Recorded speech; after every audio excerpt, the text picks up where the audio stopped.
Ken Benne began a long and productive examination of participatory and progressive education as a teacher in a one-room schoolhouse in Kansas in 1925.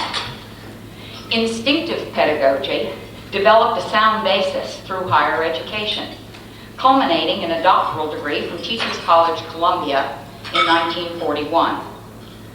Both Teachers College and the University of Illinois benefited from his expertise until 1953, when he became Berenson Professor of Human Relations at Boston University, until his retirement in 1973.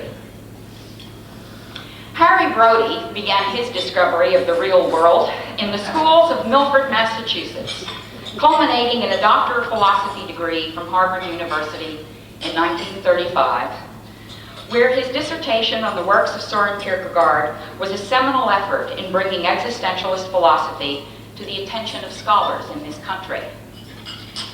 He then began a 20-year teaching career at the North Adams and Framingham State Colleges in Massachusetts, and when that career finished, he started again as a professor of philosophy of education at the University of Illinois in 1957, becoming an emeritus professor in 1974.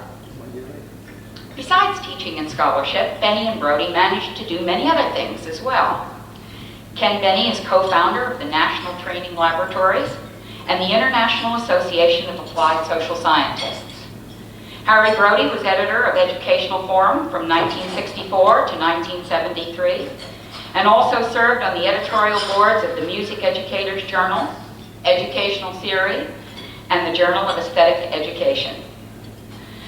As members of the Philosophy of Education Society, both have served as president.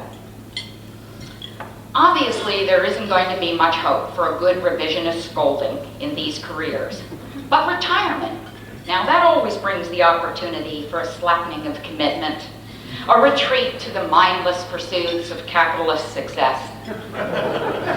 Perhaps then, in their work since 1974, the revisionist historian will find examples of less effort and dedication that permit her an expression of moral superiority. But alas, the case grows worse. For Broudy and Benne seem to find new energy in developing non-traditional roles as scholars, teachers, and advisors. Both continue to write, to teach, and to provide trenchant and sometimes painful criticisms of our educational and political institutions. Areas of recent scholarship are evidenced in Ken Benne's development of the theme of anthropogogy in yesterday's meeting of the New England Philosophy of Education Society, and in the realistic appraisals we can expect from Harry Broudy's forthcoming book, The Uses of Schooling. If revisionist historians have a quantitative criteria for doing enough, then surely Benne and Broudy must reach the outer edges of maximum in quantity. However, attention can be paid to the qualitative criteria of enough and to the outcomes expected when one does enough. Before I open this session to the qualitative discussion that is planned, I want to say something about expected outcomes. It is interesting to note that Massachusetts has been under the influence and teaching of a Benne, a Broudy, and a Scheffler since 1935. Historians, who are unrestrained in their conception of causal relations and thus freely choose relevant outcomes, would point to almost any current condition in Massachusetts as a consequence of this philosophic influence. So I have arbitrarily chosen two. Boston school teachers are, on the average, the highest paid teachers in the nation. And the Boston Celtics are current champions of the National Basketball Association. Now, this has occurred despite a 50-year disagreement over the mind-body distinction by these philosophers. My conclusion is, never underestimate the power of unresolved philosophic differences. Bravo. Whether there needs to be some revision, if not some revisionism, in the quality of their work is the task that we have left to Ken Benne and to Harry Broudy. What better way today, can we give you a perspective of the richness of their ideas and efforts than to have Ken Benne and Harry Broudy do it themselves? And what better way can we ensure that the perspective is both realistic and progressive than to have them provided about each other? Consequently, we have asked Ken Benne the question, what would the world of education be like had it adopted the ideas of Harry Broudy? And we have asked Harry Broudy the question, what would the world of education be like had it adopted the ideas of Ken Benne? So for a more qualitative revisionist view, we'll first turn to Ken Benne.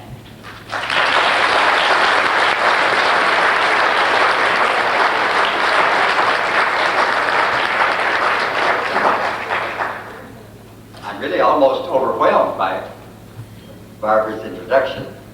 I've always been accused of counterdependence. Any authority figure invites my attack. So I refuse to discuss the question which the Arnsteins asked me.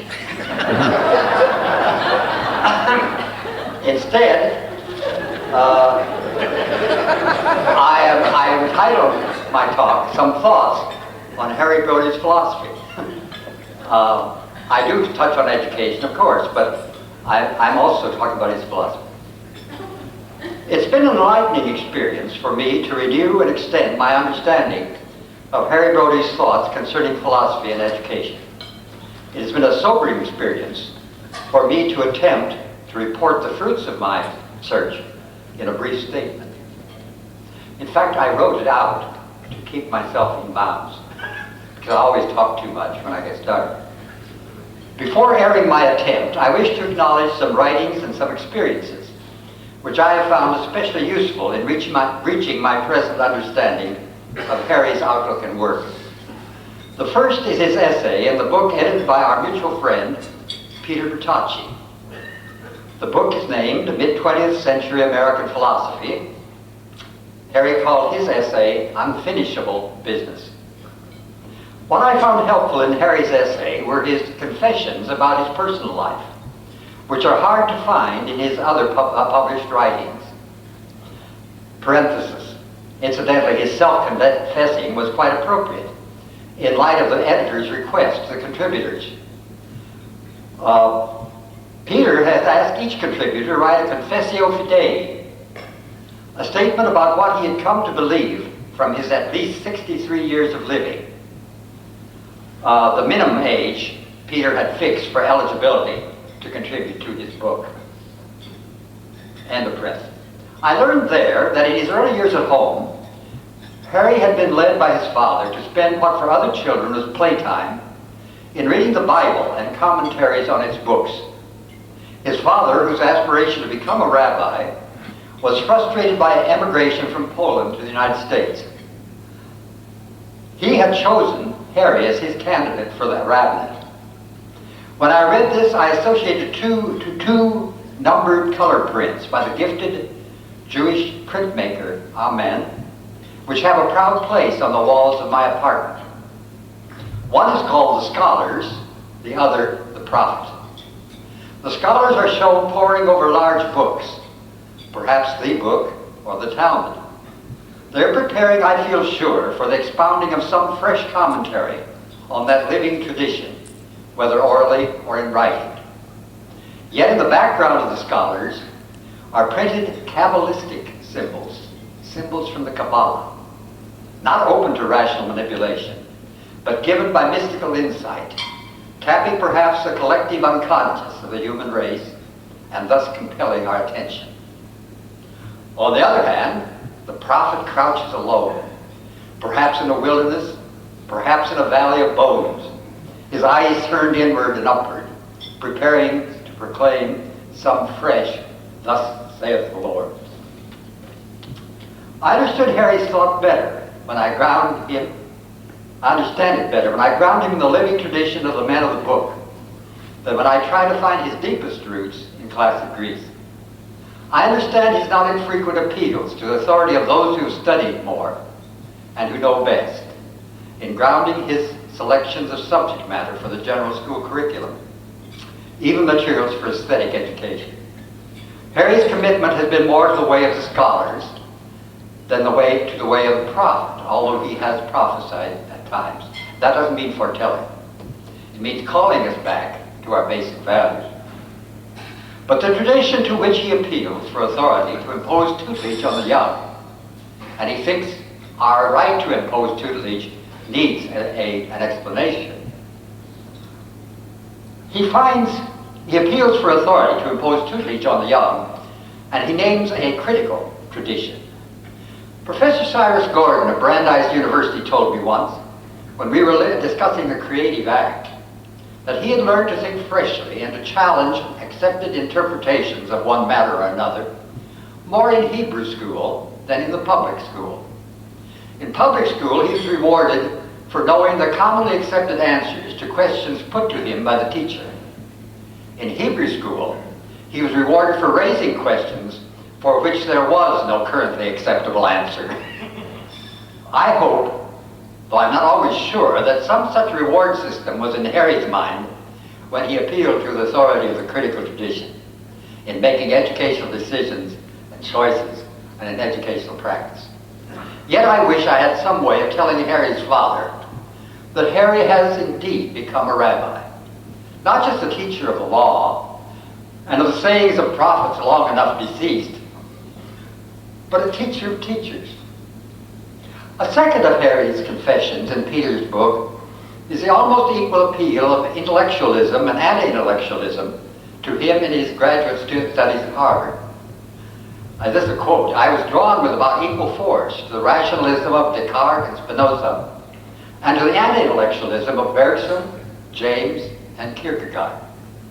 The last three furnished the basis for his doctoral dissertation on the metaphysics of personal existence." But Harry did not escape from Cartesian anxiety. This is Richard Bernstein's term, I don't really invent it or not, for the conviction which has been rampant in most Western philosophy since Descartes, that the philosopher must seek and find something fixed and final on which to ground his thought.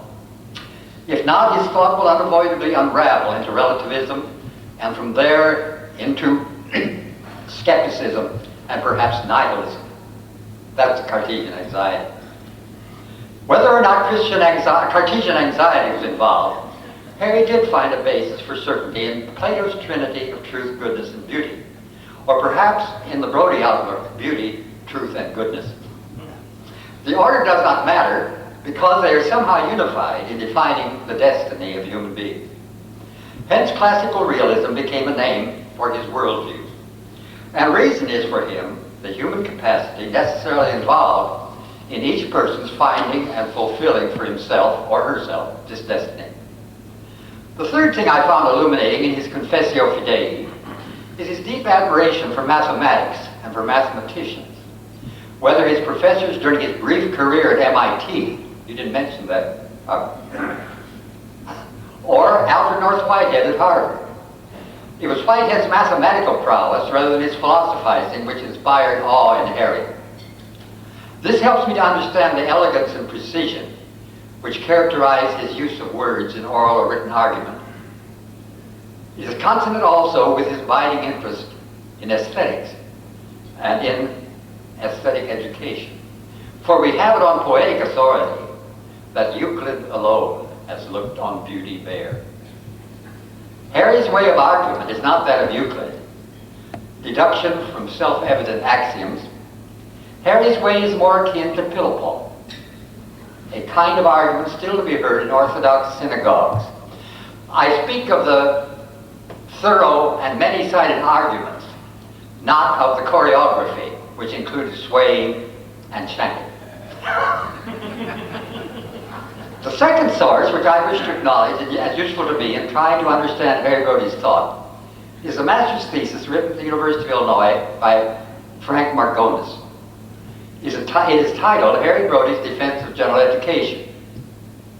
The thesis provides a synoptic view of Harry's philosophic and pedagogic views as garnered from the study of all of his rather voluminous publications up to 1986.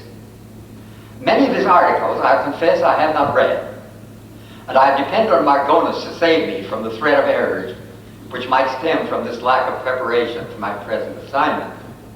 I do not hold him responsible, of course, for errors in my own thinking. My third acknowledgement is to my personal associations with Harry over the years. These began, and I don't know the date. I talked with Harry about it. To me, it was in 1939. It is this nearly 50 years of acquaintance that's emboldened me to use his first name throughout my present essay. I think it was in 1939 that Bruce Rauch had completed his tour of academic institutions across the country where the philosophy of education was being taught and professed. And Bruce was in the process of organizing the Philosophy of Education Society. You may have heard of it. He was impressed by the wide variation in both conception and quality of educational philosophy as then taught in our country. I really don't know what he'd think today. He invited a number of persons whom he thought well qualified in the philosophy of education to Teachers College, Columbia, for a conference. Its purpose was to find or attain a fuller consensus about how professors of educational philosophy should be prepared. I remember that Harry and I worked as a subgroup, charged with the task of defining the minimum essentials in knowledge of the history of philosophy, which might be recommended for the preparation of a qualified philosopher of education. That's before some philosophers discovered that there was no history of philosophy before Wittgenstein. I doubt the product of our deliberations was ever ratified by the society or published anywhere, but we learned from each other. At any rate, I learned from Harry with delight. I felt then that I was hearing an authentic voice, which would and should be heard in the councils of my chosen field of study. I found no reason to change this opinion in my more frequent meetings with Harry when I moved to Boston while he lived and worked in Framingham. One joint project was writing definitions of philosophic terms for Carter Good's Encyclopedia, or was it Dictionary of Education? Remember that? Now that you remind me of it. Then as now, I found Harry's views stimulating and the expression of these views authentic, though not always, for me, fully acceptable. Authenticity and credibility are important terms for Harry in his interpretation of social and political relationships, choices, and actions. In fact, he finds that they must often provide a substitute for knowledge in an age of dire dependence on experts of various kinds. Santayana, so far as I know, is the only philosopher who has appealed to the sense of smell as a detector of authenticity, or its opposite, in philosophers. You will recall that in his conversations with the rays, the shades of various Greek philosophers, Santayana's beautiful dialogues in limbo, it was Democritus who smelled most authentic to him. Harry's philosophizing has always smelled authentic, although not always credible to me. I must move now from acknowledgments of help in my attempted exposition of Harry's views. Santayana's dialogues in limbo may help me in this transition. You will recall that in Santayana's dialogue with Socrates, the 20th century American has most difficulty in answering Socrates' allegation of irrationality in the charitable view of human beings. On the contrary, Socrates finds a philanthropic view of persons quite rational. You recall that on the philanthropic view of persons, one values most highly those persons who have most fully actualized the generic potentialities of the human genus, anthropos, in their own thought and conduct. It follows rationally that one values less highly persons who have failed, for whatever reasons, to actualize their human potentialities. The idea or form of the human as grounded in human nature is at once normative and descriptive. We have already noted that Harry has adopted the view of the universal man in man and woman, or woman in woman, as somehow unifying the ultimate values of truth, goodness, and beauty. Enlightened cherishing, it seems, should be extended to persons who most fully examine these values in their thought and action.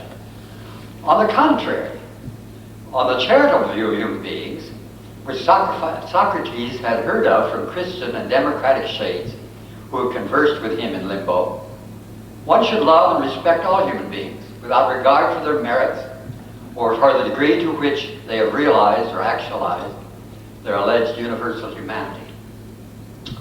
I do not wish my preference to the Christian charitable view to be taken as excluding the Judaic. As a Greek realist, in fact, if there were a passage between Gehenna and limbo, and had the shade of Amos encountered the shade of Socrates in limbo, or Gehenna, if he was visiting there, that classic Greek realist would have heard that those who profess love for God, but who do not love the poor, are lying in their teeth. Socrates could not see as rational the choice of the mother described in one of Robert Frost's poems. Her house was burning, and she could rescue only one of two children. She chose charitably, but perhaps not rationally, to rescue her mentally retarded and sickly child, not her healthy, vigorous, and intelligent child. The 20th century American could understand and even approve her choice. Socrates and others who believe in a rationally grounded and normatively significant human nature have great difficulty both in understanding and most emphatically in approving the mother's choice. But Harry shows at times a tendency toward a philanthropic view of persons, but something, perhaps the tutelage of his religious tradition or the tutelage of Edgar Brightman at Boston University, does not allow him entirely to forsake the charitable view. Harry's realism, as I have already suggested, is based, I believe, on an ontological rather than on an epistemological distinction. Most modern realisms have been attempts to answer the problem of knowledge. Can man know anything, and if so, how? This problem, or pseudo-problem, has obsessed many philosophers since the published agonizing of Descartes concerning it. In Harry's realism, the contrasting term, I suspect, might be the humanism of Protagoras, or in medieval terms, nominalism, not as in modern time terms, idealism or transcendentalism. He has treated cognition as one natural human function among other functions, though for him it is higher in the hierarchy of human functions than the others. It is as natural for human beings to know values as it is for them to know any number of other objects. Thus Harry has finessed the crippling spell of the naturalistic fallacy, which positivistic philosophers have cast upon the task of moral, social, and political philosophizing in 20th century Western cultures. There is, on this view, no rationally unbridgeable gap between should and is statements. I would agree with Harry in voiding the naturalistic fallacy, but I would void it in a different way. I would be more Aristotelian than Harry by taking more seriously than he seems to have done Book 6 of Aristotle's Nicomachean Ethics. In this book, Aristotle discusses the aim and method of practical reason as distinguished from the reason by which one reaches theoria. You're not surprised I say that. Harry's ethics is nevertheless similar to that of Aristotle, as I understand it, a eudaimonistic ethics, an ethics which leads persons to the pursuit of happiness and of a good life. The harmonization of various and sometimes conflicting human impulses is accomplished through the use of one's rational capacities. For Harry, the goodness of a society is to be judged by three criteria: freedom for individual achievement, justice, and compassion. These criteria seem to be consistent with his classical realism, but less coherent with the democratic outlook which he also advocates. The idea of equality and fraternity, often stressed in democratic social philosophy, seem not to be stressed in Harry's views of the good society or the good school. Nor does he stress in his anthropology, as Aristotle and Plato did, that human beings are political as well as rational animals. In fact, political seems to him often a pejorative term, as it does to many other Americans who wear noses named Richard Milhouse or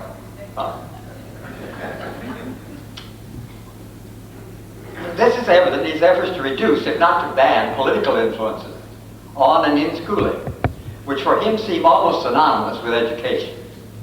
I realize that our contemporary polity is a far cry from the Athenian polis of the 5th century BC or even the 4th. But it is a fact that in idealized form, The polis, Greek city-state, may be taken as an exemplar of desirable polity by contemporary philosophers, as it has by Hannah Arendt and Jürgen Habermas, and indeed by Kenneth Benne in his advocacy of learning communities. Arendt claims even to have found contemporary, genuine though fleeting, examples of classical polit cases, as in Republican Spain during the 30s and in the Hungarian Rebellion during the 50s. I think even the early Soviets she found it, but it quickly was extinguished. In Harry's objection to interference by hoi polloi in educational affairs, he argues that education should be left to those who are educated to perform the job of educating. These, in turn, refer to learned gills of those in the disciplines in choosing subject matter for the curriculum, if not its form. This is quite consistent with the argument by the Platonic Socrates that navigation should be left to those who have learned, who know navigation, and building to those who have learned, who know carpentry or stonemasonry. The realists of classic Greece went on to argue that political rulership should be left to those who know how to rule, and that more adequate education for such rulers should be established. Harry does not follow his defense of professionalization to the recommendation of aristocracy and government rule. He advocates, as previously noted, democratic rule, albeit a democratic rule with a sizable infusion of professionalism and meritocracy. I do not believe that his opting for democracy rests solely on the fact that quotes democracy as a nominal part of the American creed. I think rather that he believes that the number of persons with the potentiality for actualizing the generically human in themselves is more widely spread among human beings than Aristotle and Plato perhaps believed. Aristotle once prophesied. He was a prophet, you know, although Harry hasn't stressed the prophetic side of Aristotle.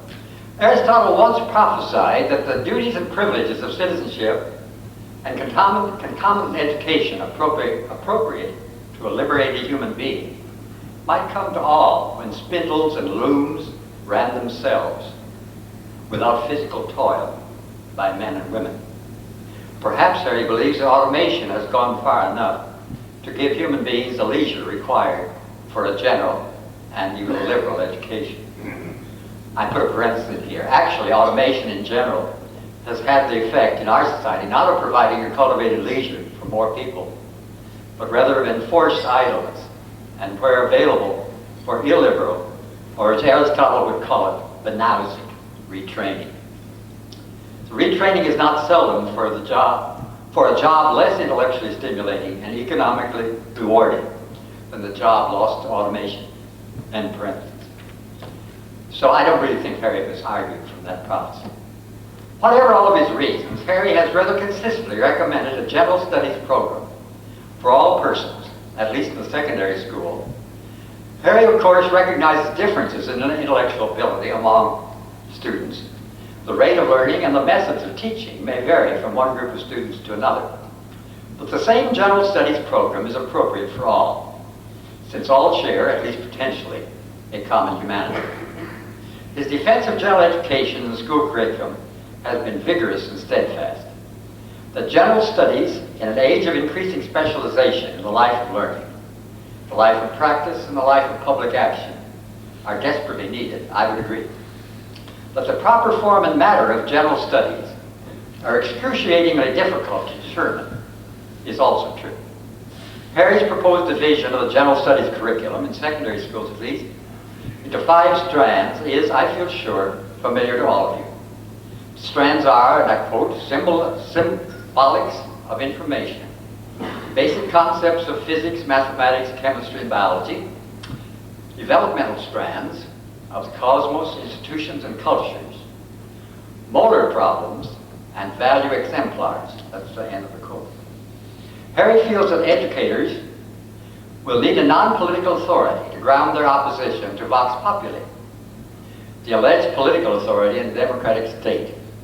For vox populi, Harry, not surprisingly, in view of the elitism often related to classical Greek realism, feels sure that vox populi would oppose his program, or if nominally accepting it, would render it illiberal and in Aristotelian terms, benouncing. That's one of the nastiest words I've ever heard, that's benouncing. This allegedly non-political authority Harry finds in the consensus of the learned, consensus doctorum, consensus cognoscenti. The Latinate terms are both orative and awesome, but not convincing to me. For I realize that the ultimate authority for Harry in educational situations is the authority of expertise, or perhaps more accurately, the authority of the guilds of accredited experts. Having given a little study to the conception of authority, I would argue, and have done so, that the authority of the expert should be subservient to pedagogical, or as I have more lately named it, anthropogogical authority. This change suggests the increasingly important educational task among earthlings, the task of re-educating and enlightening vox populi. If it doesn't agree with you, maybe you're partly wrong or they're partly wrong. Why not go out and deal with vox populi? People of all ages, including the task of re-educating and enlightening the vox populi, people of all ages, including children.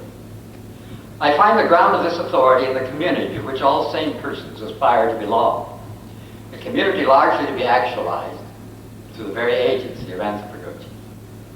Before pursuing this criticism of Harry's thought a little further, I wish to speak briefly of two other contributions by Harry to educational thought, which seem admirable to me. The first is his treatment of the multiple uses of knowledge, replicative, associative, applicative, and interpretive uses. I join with him in emphasizing the importance of the interpretive use of knowledge. But I would question the meaning he seems to assign to two of his classes of use, the applicative and the interpretive. Harry seems to limit the applicative to the utilitarian uses of knowledge. This stresses the application of knowledge in the extension of human control over nature, in brief, in the transformation of scientific knowledges into technologies.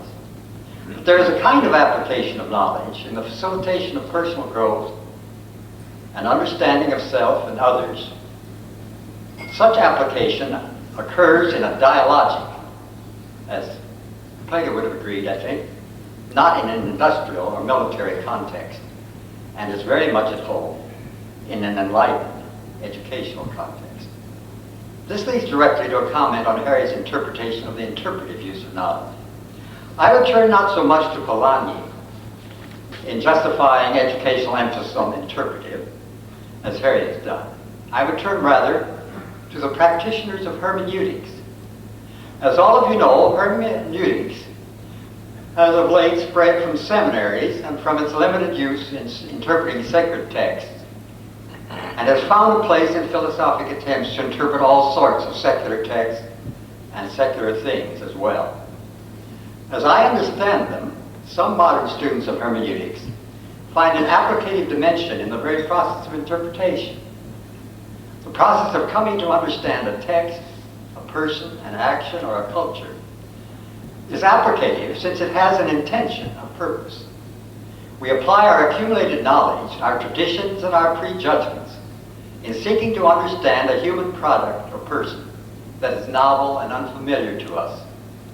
Learning to use such a process is important in a world which is rife with misunderstandings between persons, groups, and cultures.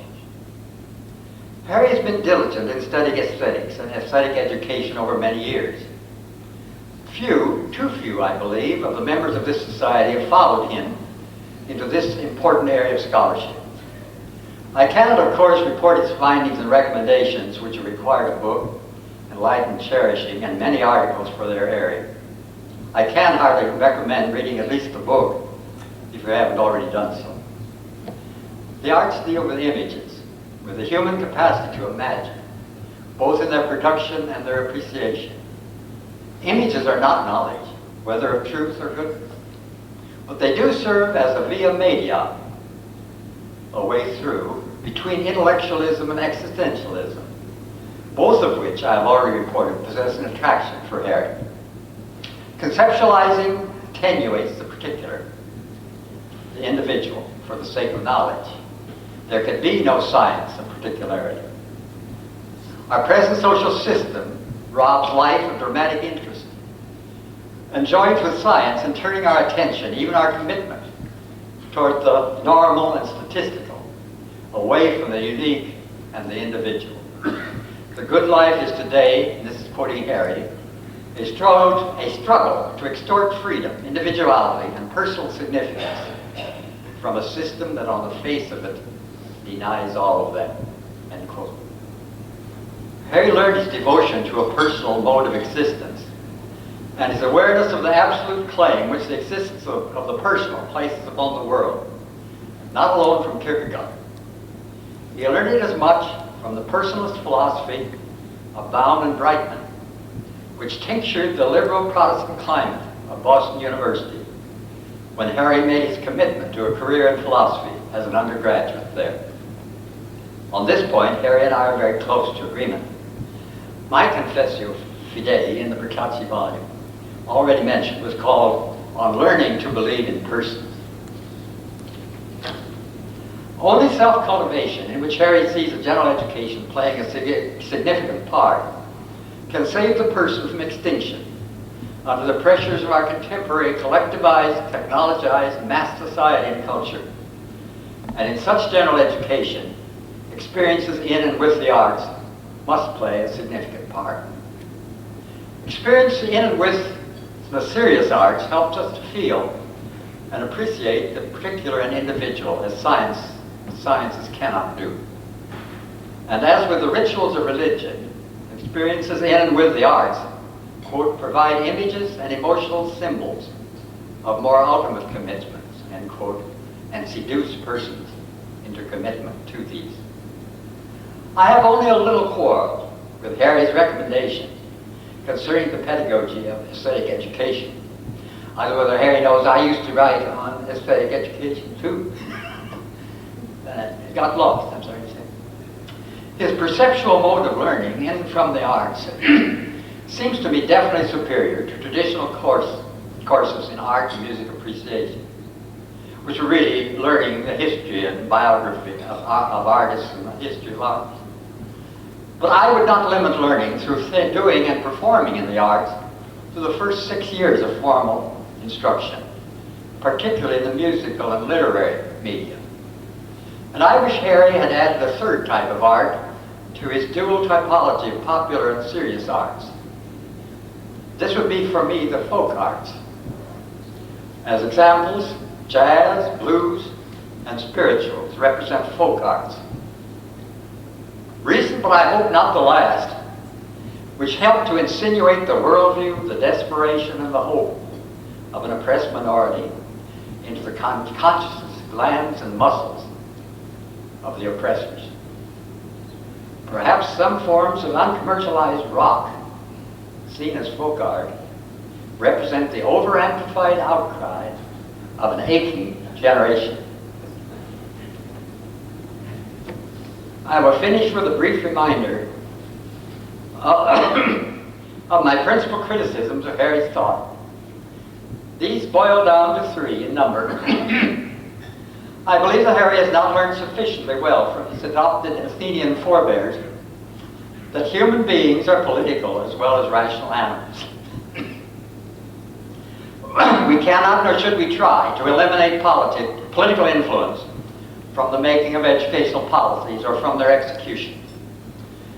Microcosmically, the government of social life in a learning situation influences the learned outcomes as much as or more than the subject matter set out to be learned. Students in an authoritarian learning situation tend to learn dependent or rebellious, sadistic or masochistic attitudes toward authority symbols and figures, however persuasive toward rational and critical attitudes toward such symbols and figures the subject matter may be. I believe that. Macrocosmically, vox doctorum must come to terms with vox populi in the making of educational policies. Instead of opposing the two where they are in conflict, why shouldn't educators seek to extend their educative responsibility toward enlightening and re-educating the speakers for vox populi, along with themselves? second one. We are all citizens as well as persons. I'm glad that Harry has made a small bow to the civic dimension of general education by providing a place for dialogue concerning motor social problems in his recommended curriculum. In his latest essay on, quotes, becoming educated in contemporary society, end quotes, to be published later in April, I had advanced, I don't. You're insiders now, don't you use that? Harry states that instruction in motor problems should be modeled after John Dewey's complete act of thought, which he dubs CAT. Inherent in CAT is the method of scientific problem solving.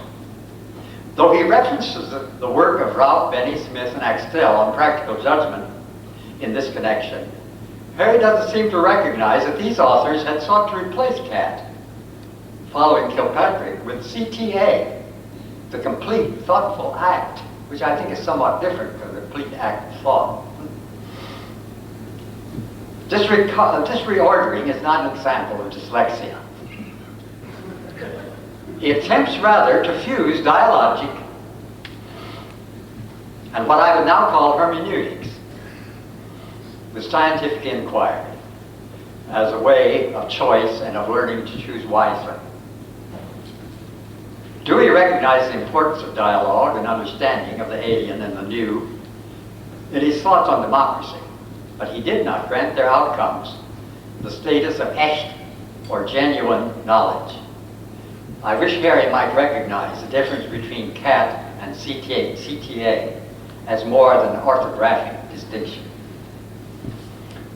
I have also questioned his apparent granting of ultimacy to the expert authority of the disciplinary guilds in educational choices of matter, if not form. For Harry, the staunch advocate of general education, to defer to the experts in the disciplines and the choice of materials for general education is for me akin to appealing to foxes to help save the chickens. I agree with Jacques Barza that denizens of graduate schools have destroyed liberal and general education studies at the collegiate level and have pressed for their demolition at the secondary level as well.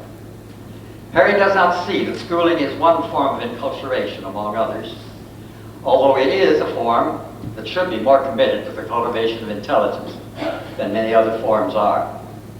If he saw this clearly, he might see in community a more fundamental ground of pedagogical authority than the authority of expertise. I speak here of community, not for the unity for which Harry seems to yearn. I would not end this exposition of Harry's thought on a carping note. One should judge the quality of a philosopher by his rhetoric, as well as by the precision and coherence of his logical arguments. That's the way you get the smell of a philosopher, I think. Part of what makes Harry's use of language a delight is his mastery of irony. I must be content with two examples. And these are two quotes. First one, some religions make the relief of suffering a duty. In our country, sympathy for suffering, when translated into a financial contribution, qualifies for a tax deduction. And the second one, the Platonic Aristotelian hierarchy of perfection has held out successfully against recurrent rebellions mounted against it by anti-intellectuals of all stripes and varieties, ranging from Christian attacks on the pagan intellectuals, pietistic attacks on the Christian intellectual, to that of the existentialists against all intellectuals. The effect is of concepts in flight, threatening to become high-flown, being brought down to earth with a heartening thud. I am reminded of a lesson in grammar once taught to me by a Jewish colleague. She taught me what, in her Jewish circles at least, is a proper declension for the adjective marvelous. It is marvelous, stupendous, and not bad. I hereby proclaim that Harry Broudy's philosophy of education is not bad.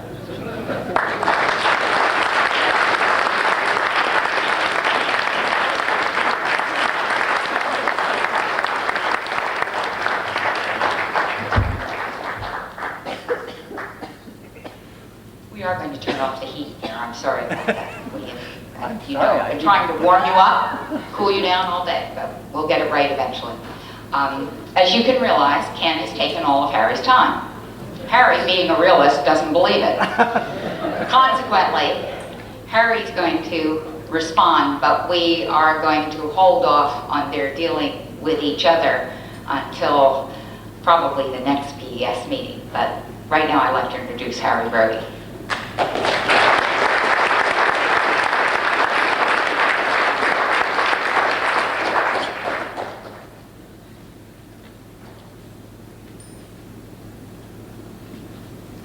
I think it's significant to something or other, I don't know just what, that I followed the directions of the program committee literally, and Kenneth ignored them completely.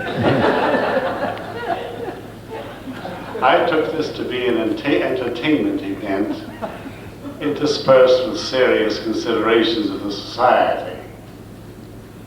And he took the occasion to make it a serious event. So I'm torn between gratitude for the attention given to me, but for the lack of time to do anything else. I took a quite different tack, really. And I shan't take very long. I don't know how much time we do have. How much?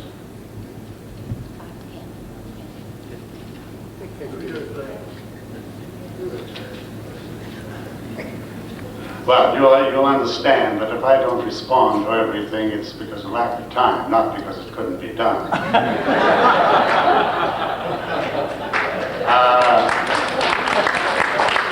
I do want to stress one thing, one rather big misunderstanding, which Kenneth and others have harped on in a way, that my thinking on curriculum for the schools sounds authoritarian, not authoritative. I insist that it's authoritative and not authoritarian. But I do want to make this clear. I regard the school as a special institution with a special function in society. It shares some functions with other institutions, government, medicine, all that sort of thing. All institutions are educative in a way, but I have taken the premise that the school's reason for being is that it has a special functions that it can't leave to the other institutions. And that's why I limit its functions much more than do the other schools of pedagogy in this country. But it is not because I have striving to be rigid and so forth. But I honestly believe if the school does not protect the consensus of the learned, by which phrase I merely mean scholarship, no other institution is going to. Other institutions will do many of the things that Ken would want done, but none of the others is going to do what only scholarship can do. Well, let me turn to my role as one of the bears. They wouldn't be killer bears. And incidentally, this characteristic of Ken is also illustrated in the volume that he cited on philosophy in the mid-century. He did omit the third B, Bremmel. Yeah. The three B's there. I did what Peter asked me to do. Compassio fidei. Let it all out, you know. What did Ken do? He wrote a chapter on persons.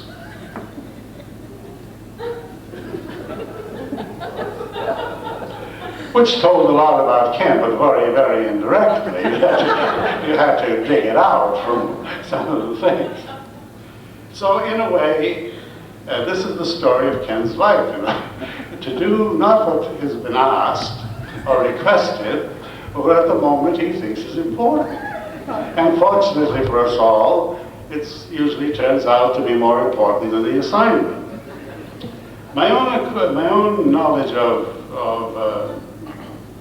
Ken's philosophy is really based more on meetings, conferences, especially in the days when PSC really was a battleground, when the major sessions, general sessions were bloody, and positions were defended, not always rationally, but certainly heatedly. And I always remember that he always had his say to try to sort of patch it all up. We could all live together, he thought. But that isn't why we were in the Philosophy of Education Society, to live together. We're there to fight. Fight for the right. And here was always this dissolving medium. As if the Philosophy of Society's main action was at the cocktail session, cash bar, so to speak. But those meetings were very instructive, and I recall them with a great deal of deja vu in a way. Among the writings that I have paid a good deal of attention to is his work on authority and the improvement of practical judgment, and also his Christmas poems. Those of us who get cards at Christmas who can get a poem each Christmas. And I don't think this is accidental. I've always regarded Ken as a poet who has wandered into philosophy. And I think what you've heard today substantiates that. It isn't very far in the discussion before he gets into imagery, semi-metaphysical insights, good feeling. But Ken, where's the argument? Well, the argument's in the last 12 paragraphs, but right now it's what the poet sees. And I don't think this is an unfair observation. On the other hand, he is really a philosopher who has wandered not only into poetry, but into social work, charismatic religion, do-gooders of various stripes, and an assortment of decent people who sort of all wandered into the school business somehow or other, not quite fitting, but on the whole a good influence on the whole mix. And I also was very much taken, very much interested in his work in Bethel, Maine, with that institute. And I wasn't there, but I would characterize it briefly as a sort of searching of souls by the method of intelligence. The method of intelligence, namely the cat, on the one hand, and the searching of souls for personality and persons. And this has been true, I think, of his writing on authority and on all other fields. I think you'll see it in the National SSE yearbook that's coming out, of which Ken was the editor, and another member of our association, Steve Tozer, was the associate editor. He and Steve have invited the greatest plurality of opinions, studies on social studies, on the social foundations of education. The diversity is so great that if anyone can take a unified conclusion away from it, it's something like this. What should the schools be? What would they be? See, I follow what she told me to do. What would the schools be like? Well, as I see them, they would be classrooms, but they would really be little enclaves who were searching their souls according to Dewey's method of the cat.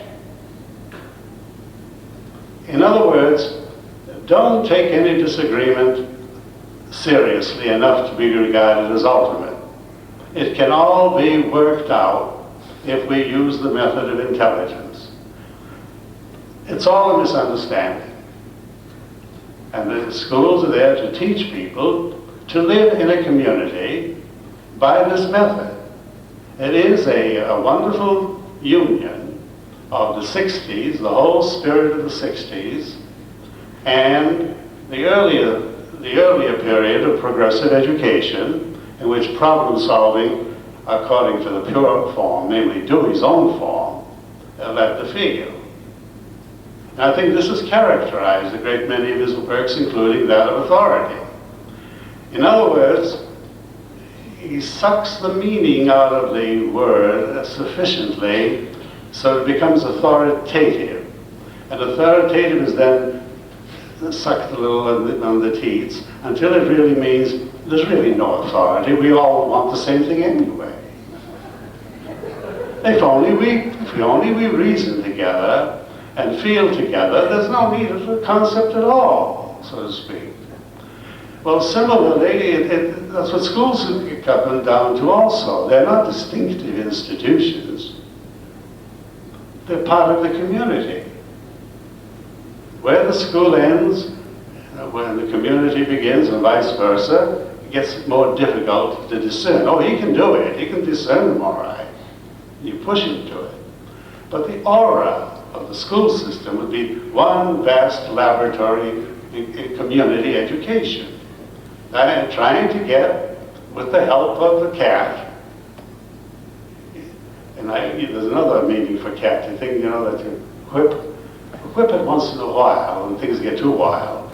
But by and large, people can reason together and work out as persons.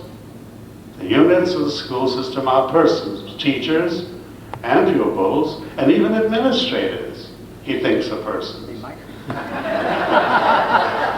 Which I think you'll agree is the worst heresy of them all.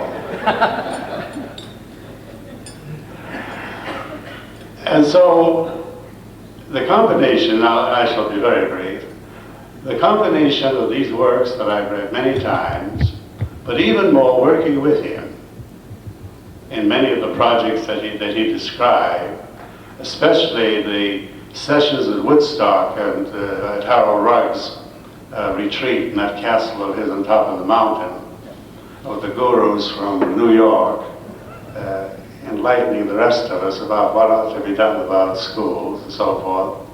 Those committee meetings, and I have to recount this one incident.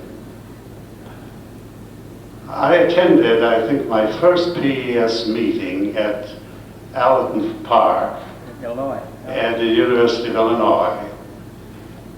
And it's located in the town of Monticello. And in those days, one went by train to Chicago, or if you went by plane, you had to take a train to Monticello. Well, the whole event started with a telegram that he sent me. I was to read a paper on aesthetics in education. And the telegram said, "Received your paper, The Beauties of an Aesthetic Education." I didn't say beauties, I said duties. But he couldn't, his subconscious, you see. The next event that followed, which I think was not related to it, but more and more I came to believe it was. I almost got on the train to Monticello, Indiana, rather than Monticello, Illinois. The third prophetic event was when I got on the train to go back to Massachusetts. It stalled about 3 o'clock in the morning. And we learned that a man had committed suicide on the train, and therefore everything was in an uproar. When I did get home, I had a violent attack of the flu. And that became the beginning of my gremlins, which many of the members of the society know. I could get to a destination, could never return. And we all puzzled about that until Oliver Martin, whom some of you may remember, explained it. We were at a metaphysics conference in New York at Fordham, and we were at the same hotel, and the next day we were going to a convention in Detroit. So he said, Harry, it's happened. The spirits have gotten into you. The gremlins have got you. And they'll have to be exorcised, or they're going to be with you for a long, long time. As we drove into the Detroit, one of the citizens, someone volunteered to bring people, and he listened to some of this in the back seat, and he looked back at what he was transporting into Detroit. Well, my gremlins continued until Oliver Martin went to Europe to study at University at Liège. And in July, he wrote me a letter and said, I have now become a real Catholic, 110% Catholic. And sure enough, the whole business of the gremlins began to change. You see, he exorcised them in Detroit. My Lord. But the minute he became a Catholic, they all came back to me, you see. Well, this is all connected with what happens to PES conventions when Kenneth Benne participates in them, you see. But seriously speaking, he has been a great inspiration, I'm sure, not only to me, but to society. If it hadn't been for the work of that little group in New York, I don't know what would have happened. And his work all along the line, especially in the human relations, much as I make a little fun of it, it is certainly the most fundamental inquiry that we can undertake as teachers and as philosophers. What he didn't discuss, and what sometimes I hope we'll have a chance to discuss, which I did discuss in my part in that chapter, is why a person turns to philosophy of education and what happens when he does. A great many things happen. I think they've happened to him. I think they've happened to me.